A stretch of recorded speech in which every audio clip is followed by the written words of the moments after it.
immediately propels you to a duty-bound destiny in the public eye. Well, I'm better than William, so it's fine. Yeah, stab You've that. been helping him with the exam. Yeah, an awful lot. He needs a lot of help.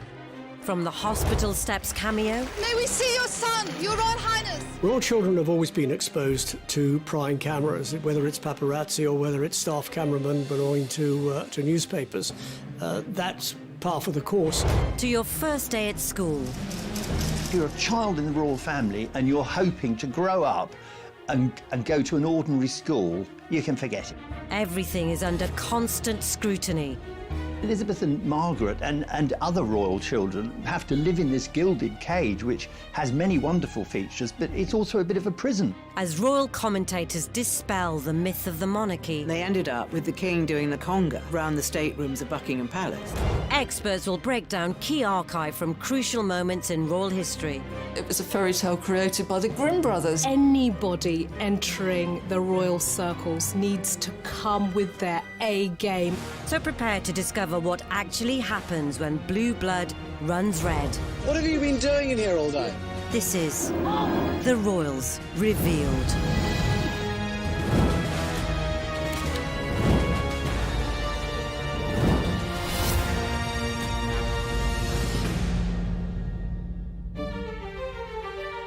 In this episode, we'll reveal how royal home learning is hardcore. The mantra was to spoil the child is to spoil the adult. You've got a mother who is, if you like, mother to the nation, and her own son feels remote from that, removed from that. And how classrooms can be cruel. He hated his time at Cheam largely because he was very badly bullied. Charles sadly always looked uncomfortable in his own skin. Attempts at adolescent individualism are admonished. Those who are in any way imaginative like he is quickly find themselves out on a limb. Some royals may decide not to give their children the HRH title because it gives them more freedom. And hints of defying convention scorned. It absolutely terrified the courtiers because they thought she might actually do this. She was seen as a bit of a loose cannon. So as the pressures of accountability to the firm weigh heavy, is it any surprise the royals have rarely passed through their education with flying colours? But I've never seen anything quite like it before. I think I got quite a large one here. It's very, very large indeed. With the Queen now in her 90s, her childhood may seem like a distant memory.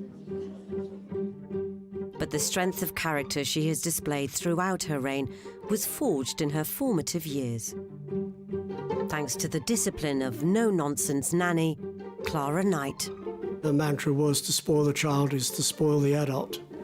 She was quite switched-on lady and an influence in those early days of Princess Elizabeth.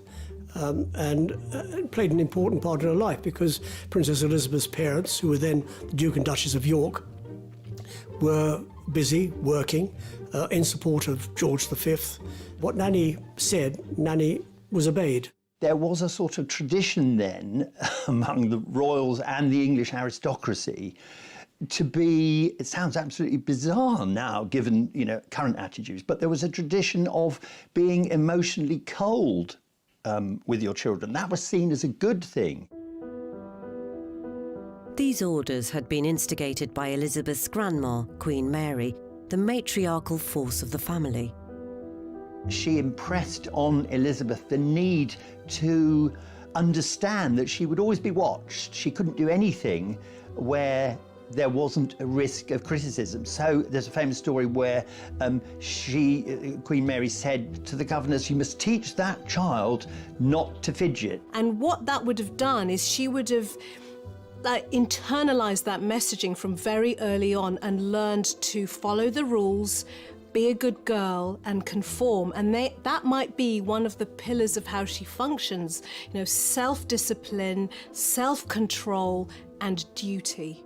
And she seems to have learned that lesson incredibly well. Famously, she's supposed to have remarkable bladder control. She can sit through hours of sometimes rather boring events without ever falling asleep or having to get up and go out of the room. Nannies have been hugely important to the royals over the decades because, especially with the case with older generations, they have helped to bring the royals up.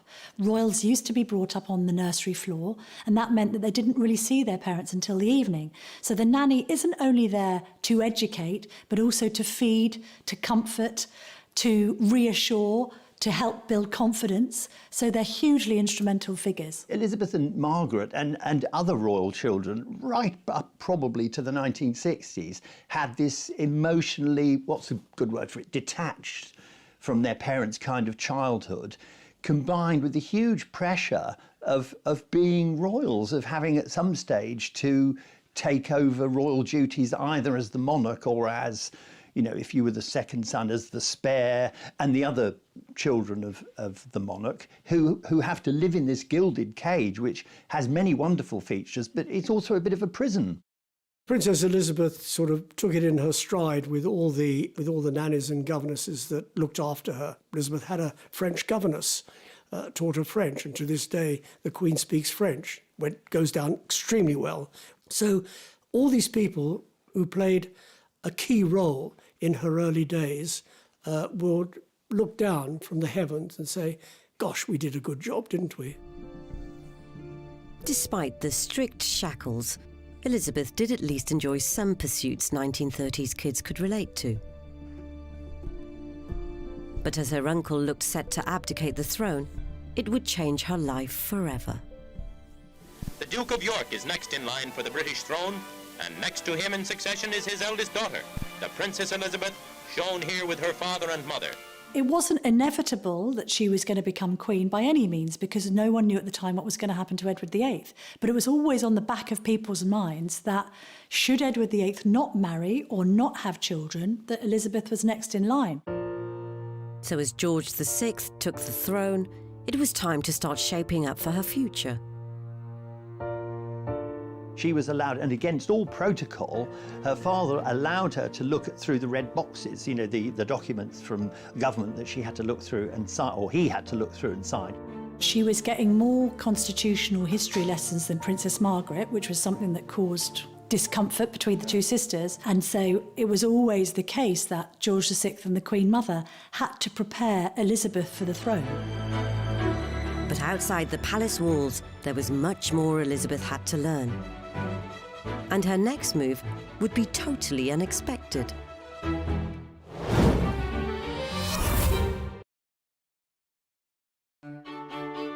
As Princess Elizabeth reached her late teens, she was considered timid to the point of gaucheness. And now, as the heir to the throne and with the country at war, it was imperative to try and change that. When Princess Elizabeth joined the Auxiliary Territorial Service, she felt that it was time for her to do something. She had been a brownie, she had been a girl guide, she'd been a sea ranger. She wanted to do something useful. And so, at the age of 18, she duly swapped the pageantry of being a princess for boiler suits and oil-stained fingers. She felt that she should be leading by example, even in those early days. It's easy to be cynical and say, oh, this was just good PR. But there certainly was a PR element, but there was also a genuine feeling. Elizabeth had a genuine sense that she should do this. I think we're getting more clues about the real Queen from the ATS stuff. I think she's been more revealing. She's not doing that by being all singing or dancing, but I think she was marinated in this kind of royal duty role and always looking like the little princess and almost being quite motherly to her sister as well, and being very ladylike. And suddenly it's an almost unisex role where she can use her skills and her brain in work that was known as man's work in those days. And she was clearly very good at it. She still loves to show off that she can do all of that kind of thing. So I think she probably knew this was going to be her only chance to revel in a life like that, because after that it was going to be all about crowns and elegance and being incredibly ladylike. There was also the chance to experience the freedom of having her own set of wheels. She suddenly was out in the wider world. She wasn't living any longer in a palace surrounded by servants. I mean, she certainly went back to that, but it would have given her a glimpse of the wider world, and it would have given her practical skills. Though she was careering around in trucks in her teens, the Queen has never had to take a driving test. Queens don't take tests, certainly not in those days. She learned to drive on the private estate. She doesn't drive on public roads at all, so there's no need to take a test. She's a good driver even today. I've driven with her, never worried at all. But if there was a trace of the regimented lifestyle being eased, that all evaporated a few years later with her father's death, as the premature end of one reign meant the sooner than expected start of hers. The biggest test for Elizabeth certainly came when her father died. And I think also Elizabeth, she did have a strong sense of the history of the royal family, and she knew that her situation as a very young woman becoming the monarch of what was still then a pretty big empire, was paralleled by her ancestor Queen Victoria, who became queen at a very young age and was remarkable in very quickly getting a grip on what was seen as, in Victorian times, an even more difficult task for a young woman. The shock of her father's death was trauma enough. Then Elizabeth had to step into becoming queen at the age of only 25. Now, when somebody experiences the traumatic loss of a parent, sometimes their way of dealing with it is to throw themselves into work. And I wonder whether this is something that she did. She just focused on her duty. The narrowness of her education was the perfect preparation for being the monarch, because she's very single-minded. She hasn't been distracted by all sorts of other intellectual possibilities. And so that focus has enabled her to hardly put her foot wrong for decades while she does this one job that she's really, really good at. But no matter how well she took to becoming the monarch, her sense of duty had a knock-on effect for her own offspring. Charles was a lonely child, primarily because the Queen had to go off and do the job for which she was anointed to, and therefore had to leave the children around. Prince Charles was only 3 when his mother became queen and knew no different. So from that point onwards, his destiny, his path was marked out before him, even when he was just a toddler. You've got a mother who is, if you like, mother to the nation, and her own son feels remote from that, removed from that. And I wonder whether, from his point of view, that psychological and emotional bonding and closeness didn't happen in a way that made him feel secure with her. By the time he was 8, the Queen and Prince Philip decided Charles needed the company of children in a classroom. Someone said he thinks too much for someone so young. And throughout his life, but especially when he was a child, it's very clear that he was, I wouldn't say oversensitive, but certainly more sensitive than would work to his advantage. So Charles became the first heir to be educated outside the palace. He hated his time at Cheam largely because he was very badly bullied. I think he didn't particularly enjoy being away from home and was terribly homesick. The students there seemed to perceive that if they befriended Prince Charles, they would be accused of sucking up. Even Sports Day, supposedly one of the highlights of the term, brought the embarrassment of having to introduce his parents to his classmates. And his exacting father wouldn't have been impressed by his aptitude for competition. Philip's answer? Get tougher. He's making the decisions about what happens to the children and where they're educated. And he wants his son to go to Gordonston, where he feels his sensitive child needs to be toughened up. Although Gordonston suited a character like the Duke of Edinburgh down to the ground, very self-possessed, more academic, with great sporting prowess, it was absolutely the wrong environment for a boy as sensitive as Prince Charles was. He still hasn't fully forgiven his father, even now, all these years later, for those early experiences. Having made it through his hardships in the Scottish Highlands, ending up as head boy with 5 O-levels and 2 A-levels, Charles made his way to Cambridge. Prince Charles famously was admitted to Cambridge with grades at his A-levels that no other human in the world could possibly use to get into Cambridge. So in a way that epitomises the difficulty of being a royal, that you don't have to try. I mean, you can be very average intellectually or not bother at all at school, because the end result will always be the same. You're going to be in the royal family, you're going to be opening hospitals, shaking hands, and in a way that's both the blessing and the curse of being in the royal family.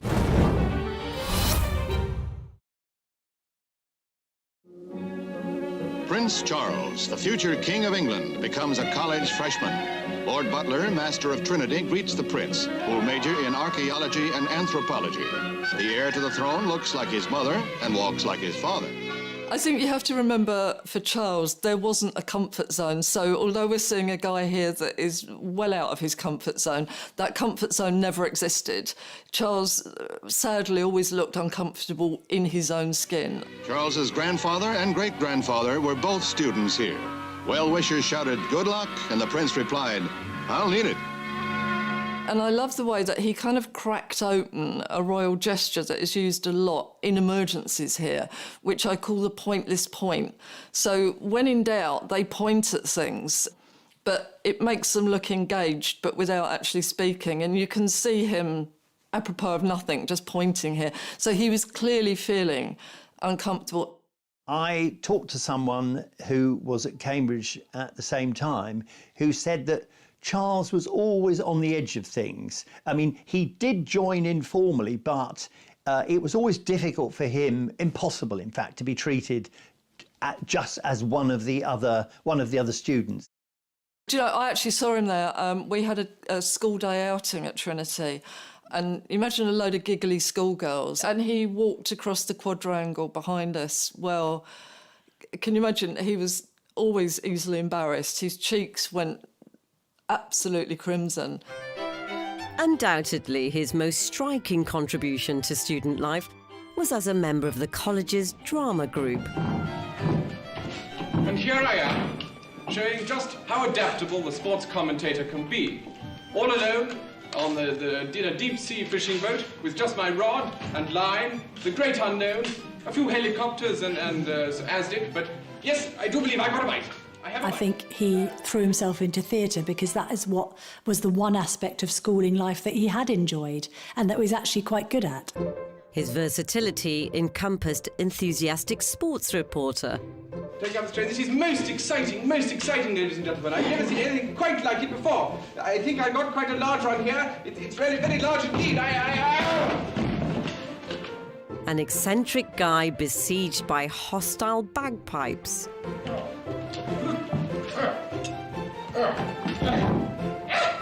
And he also enjoyed, when acting, playing the fool. He enjoyed a bit of comedy. He's actually quite a funny man, and he enjoys a good laugh. His showstopper was this flustered forecaster. There is a manic depression over Ireland with associated troughs of hey presto. An obsession under Sweden may develop or be relieved by a warm front. Behind that will come a cold back. Whatever comes next. Doesn't happen in the BBC, does it? When he does dry, he just stands there. Temperatures will be slightly reduced and bargains may be had in all departments.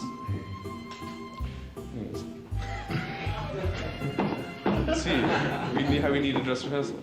And his cheeks go absolutely livid and we can see them getting redder and redder and redder, so we know he's dying inside. Oh, yes, he is.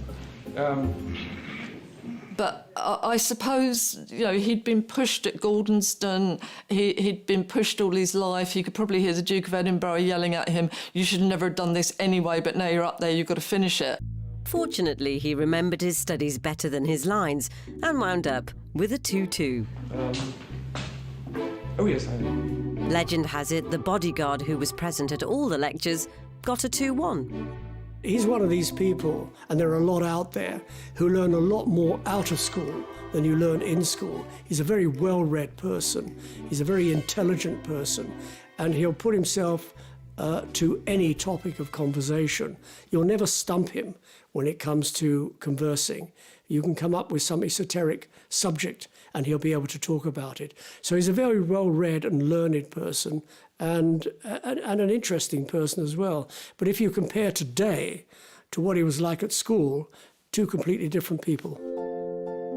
When Charles became a father to William in 1982 and Harry in 1984, outward appearances may have portrayed one of harmony.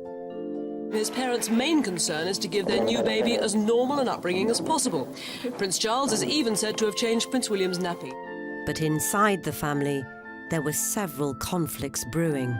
So although the new prince will share Prince William's nanny, Barbara Barnes, who's always there when Mummy and Daddy aren't, his parents will try and be with him as much as they can. Diana had a strained relationship with Barbara Barnes, who was William and Harry's first nanny. I think she got quite jealous of Barbara because she had grown so close to the princes. And being a maternal figure and somebody who wanted to be hands-on, I think Diana didn't want to be pushed out. Diana didn't want William and Harry to be brought up on the nursery floor. She loved to look after people, so she was a great nurturer. Got to remember that before Diana married, she was an assistant at Little England Kindergarten. She had an affinity with children. She adored children. If she could have had an army of children if she tried hard enough. We have all seen those pictures with her outstretched arms, hugging William and Harry. She ripped up that royal handbook. Why? She's a product of different times. You know, perhaps a lot more psychologically aware about what her needs were. She knew what she wanted in her life. She wanted to be hugged. She wanted to be loved. Royal staff witnessed this contrast to previous generations firsthand. When I was working at the palace, William and Harry were just like normal children. They knew that their mother was special. They knew that their father was special. Their grandmother was the Queen, but it didn't go to them. They just behaved like normal children. William was slightly more reticent than Harry. Harry has always been a bit gung-ho. But they were normal kids. They enjoyed doing what normal kids do. And also, famously, she insisted, to the horror of some of the courtiers, she insisted on taking them to McDonald's. Diana gave them the high street. She gave them the movie house, the hamburger joint, the departmental store, the supermarket. Diana may have been fighting a losing battle to try and give her kids a normal upbringing. Why? Because they are privileged, they are royal, they're already in, if you like, that gilded fishbowl. That's where they are. But I think her attempts to do so may have given them some more balance. You know, showing regular people, taking them to charities, you know, seeing real poverty may have also been messages that they internalise so that they have a much more balanced outlook rather than just one worldview, which was narrow and privileged and remote. So, how would William and Harry go on to fare when they'd had to fend for themselves in the big wide world and media spotlight glare?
In comparison to previous royal generations, Prince William and Prince Harry's childhoods seem to have come with perhaps a bit more freedom than their predecessors.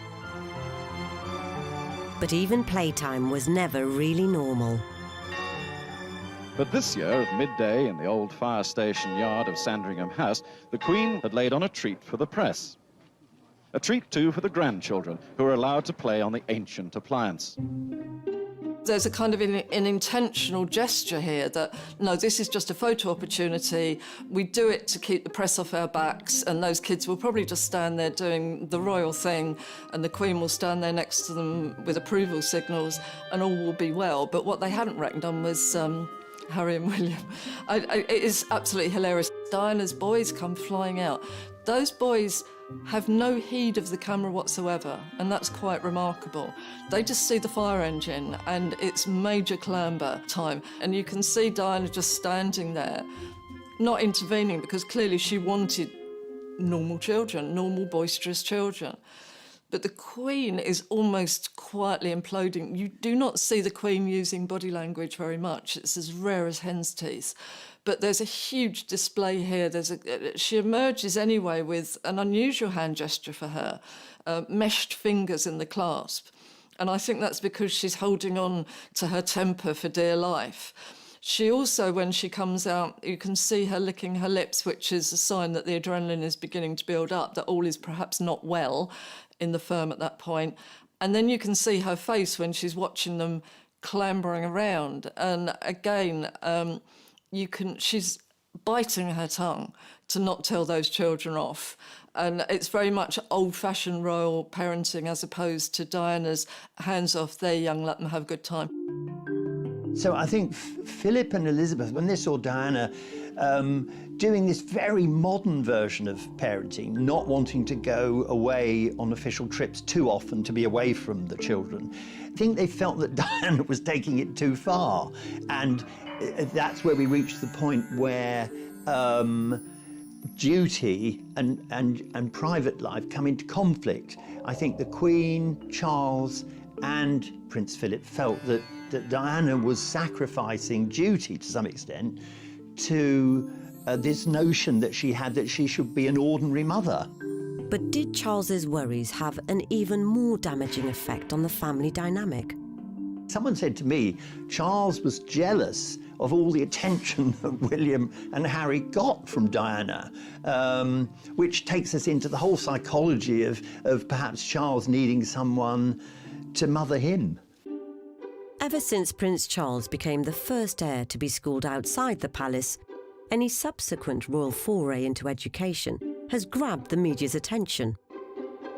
Royal children have always been exposed to prying cameras, whether it's paparazzi or whether it's staff cameramen belonging to newspapers.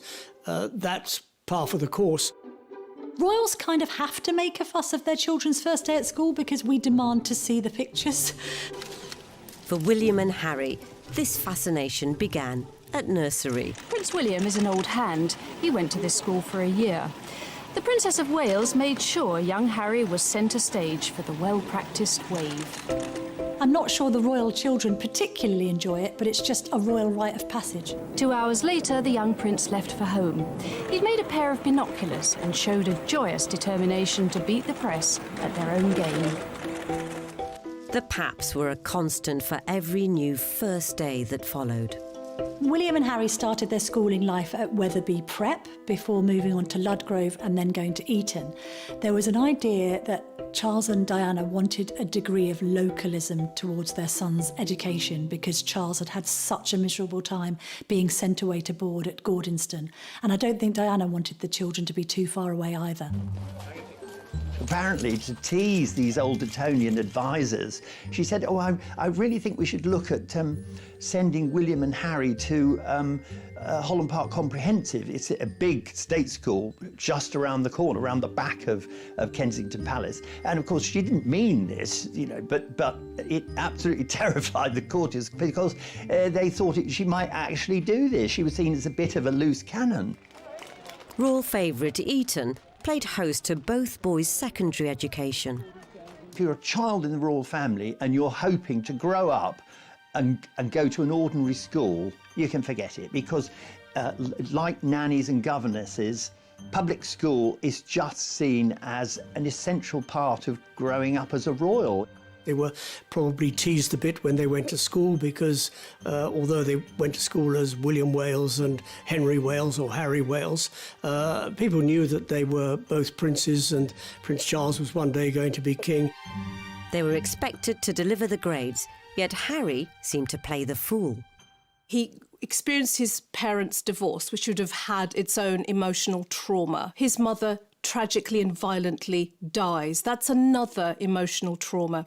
At 17, he's called a pothead, so he's already rebelling, a lot like lots of different young people do. It's a developmental stage, saying, I don't want to follow my parents, I want to follow my peers. Harry left Eton with 2 A-levels, a B in art and D in geography. William, on the other hand, took his education further. So far, in fact, it was in another country. To the delight of fellow St Andrews alumni like Kate Middleton's Hall's neighbour, Helen McCardle. Those of us who were residents in St Salvator's Hall were taken into the common room, and we were told at that meeting that, in no uncertain terms, we couldn't speak to the press about him. But he didn't turn up alone. Prince William did have 2 security guards or bodyguards who were with him, and they stayed in the Hall of Residence. And actually, his 2 bodyguards were so sort of unassuming that for a long time, a lot of us just thought they were mature students. We didn't actually realise they were his bodyguards. As he dynamically strode to his local newsagent for student essentials, such as a notepad, William hoped he'd blend into the undergrad crowd, but that was unlikely.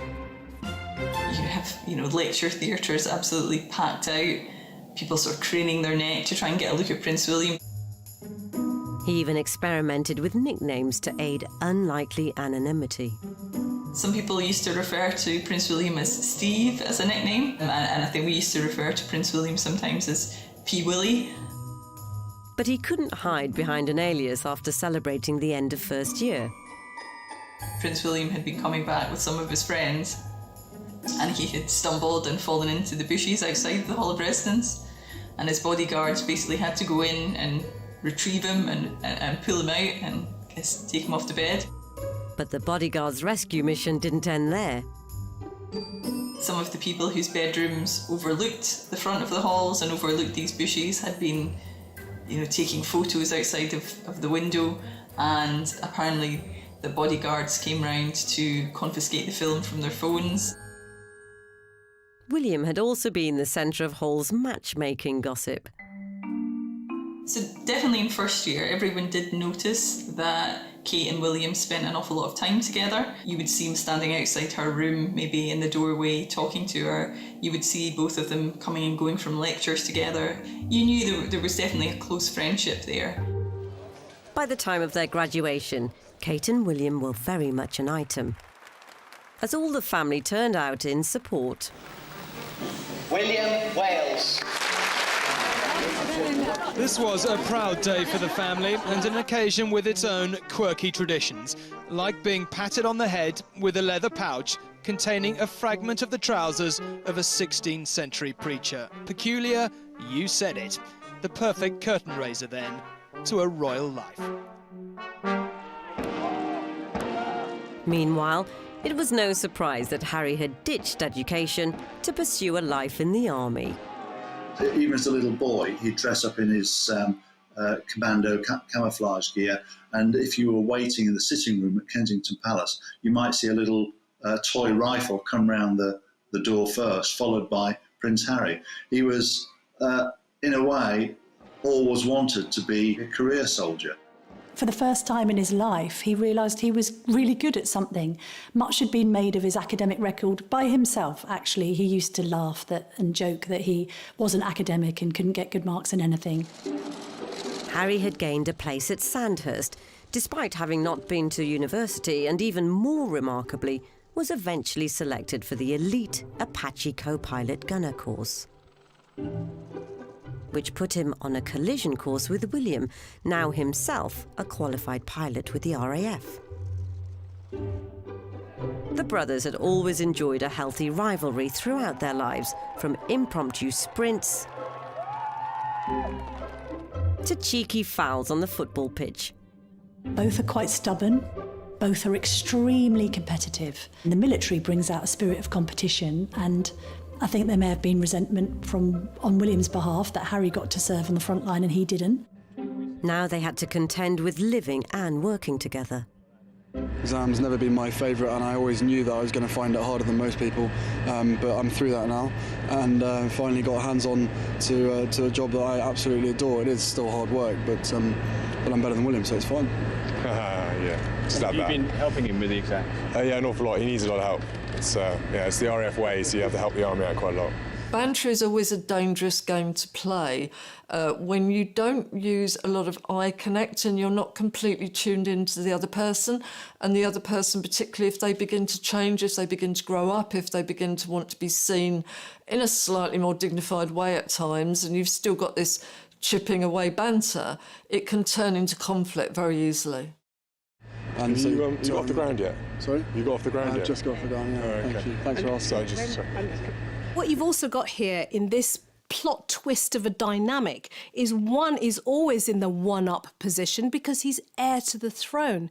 So you've got the other brother who may feel that he often has to prove himself. This is quite a special moment for you two, isn't it? Because this is possibly the last time you'll be living together. First and last time we'll be living together. It's been a fairly emotional experience. Yeah. How much inter-service rivalry is there between you two? None at all. No, not at all, really. I mean, everyone knows the army's better than the I'm an RAF. cavalry boy anyway, so it's fine. There's good bands between army pilots and RAF pilots, obviously, as well. And the naval pilots just, in the background, they didn't do anything, so it's fine. In terms of body language, there are a few flashing warning lights here, because banter's great, but it can become not great if you go out of kilter. Well, bearing in mind I cook him and feed him basically every day, I think he's done rather well. I told us the other week that he did all the washing up. He does do a bit of the washing up, then he leaves most of it in the sink, and then it comes back in the morning and I have to wash it up. Oh, the lies. Unbelievable. And when you watch people who are very, very good at banter and continue to be good at it, when they're joking about the other person, and the joking can be quite vicious, William, very humiliating with Harry, keeps bantering him back to being a naughty boy that won't do the washing up, oh, he snores, all these kind of things. And that, if you're going to do that, you can maybe get away with it, but your body language needs to be in tune. You need to be watching one another all the time and checking that that's not hurting, that you're not getting annoyed with that, and that you're in the right circumstances. And it's somebody's birthday on Sunday. Are you a bit nervous? Any presents you want your brother to get for you? Basically, he's probably only literally just realised that you said that now, and hasn't got me a present, but I wouldn't expect anything else anyway. I'll be lucky to get a card. It's not obvious that he's growing old, is it? With the brotherly bond potentially wavering, further differences would continue to emerge between them as they entered fatherhood.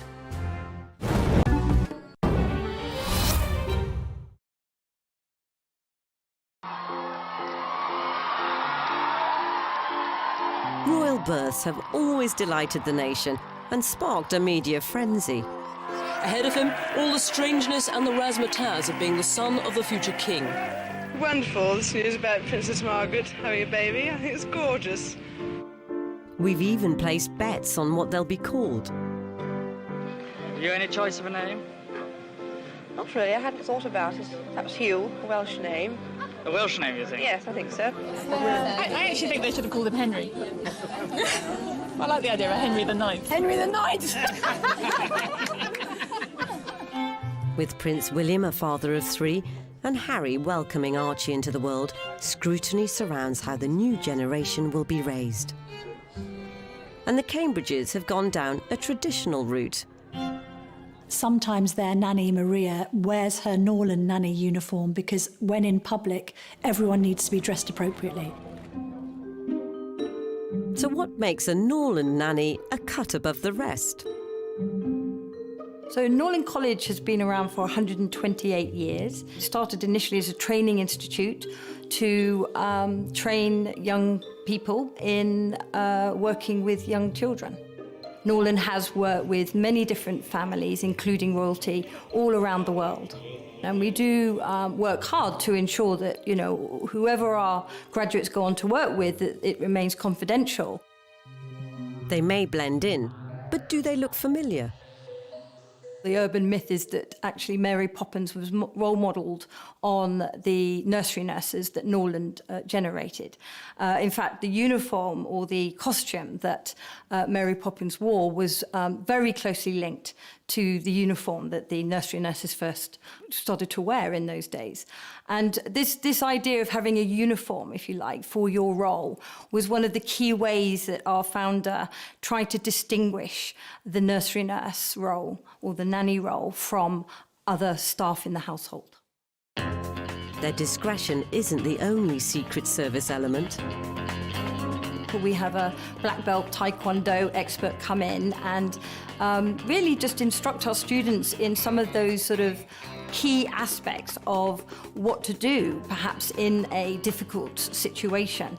Because should someone try to snatch a baby, for example, instead of just panicking, they will know how to react and respond.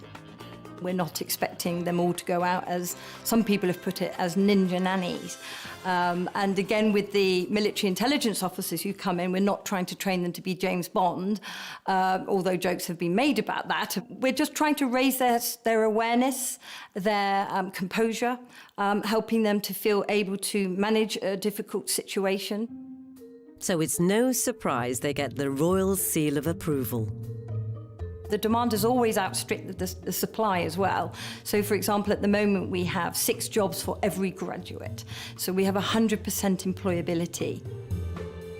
However, whilst the Cambridge clan are guarded by their nanny superheroes in training, Harry and Meghan have decided against Norland recruitment for Archie. And furthermore, the newest Windsor won't even have a title. Some royals may decide not to give their children the HRH title because it gives them more freedom to make connections with other people, to come across as more relatable, and also takes away that kind of burden of responsibility and worry about how am I going to be treated differently or how am I going to be received if I have this title. 2 such untitled royals are Zara and Peter Phillips, who've been in the periphery ever since Harry's christening. The Queen talked to Princess Anne's children, not about the baby, but about a new puppy. It's called Dash. Dash. And you know it's a word you use when you're cross. Dash. It comes out frightfully well as a dog's name, see? In the case of somebody like Zara Phillips, not having the title has meant she's been freer to do what she likes, although she hasn't been able to enjoy the financial trappings of royal life. Yes, she's not short of a few bob, and obviously Princess Anne can help her out with money, but she doesn't receive any public money and never has. Prince Harry has looked at Zara and Peter Phillips's upbringing, realised that they're not shackled by the trappings of royal life because they don't have titles, and that's influenced his and Meghan's decision to not give Archie a title. Though forfeiting an HRH can prove costly in the long run. If you're classified as His Royal Highness or Her Royal Highness, HRH initials in front of your name, that's actually very important. It means you qualify for public support, whether it's travel or whether it's security or anything else. When Princess Diana divorced, she had that taken away and found herself without any support whatsoever. But the fact that Harry has kept his, although he says he won't use it, means he does qualify for support. I'm very sympathetic to Harry in a sense that he found it quite difficult to fit in with the royal family, which is rather starchy.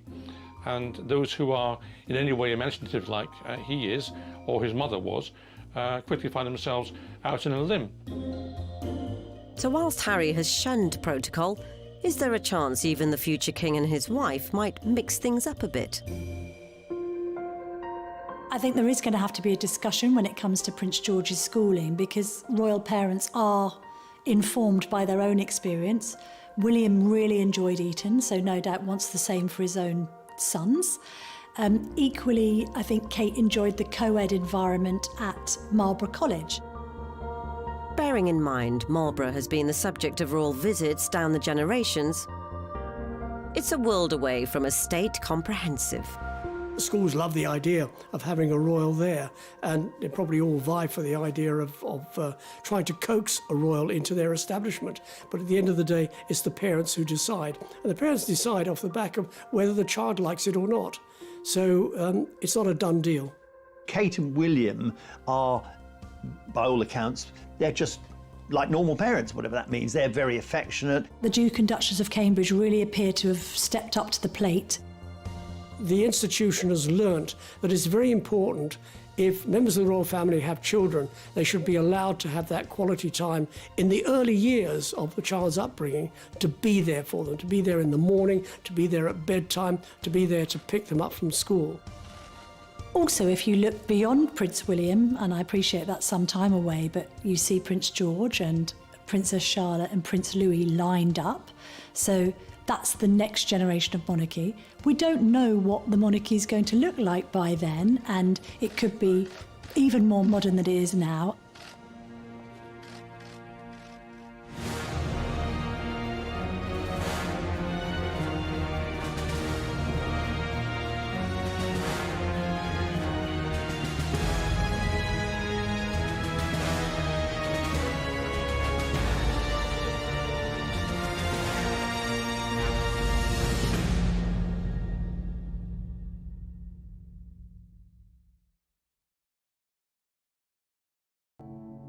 Night.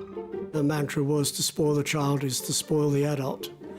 She was quite switched on lady, and an influence in those early days of Princess Elizabeth, and played an important part in her life, because Princess Elizabeth's parents, who were then the Duke and Duchess of York, were busy working in support of George V. What Nanny said, Nanny was obeyed. There was a sort of tradition then among the royals and the English aristocracy to be, it sounds absolutely bizarre now given, current attitudes, but there was a tradition of being emotionally cold with your children. That was seen as a good thing. These orders had been instigated by Elizabeth's grandma, Queen Mary, the matriarchal force of the family. She impressed on Elizabeth the need to understand that she would always be what?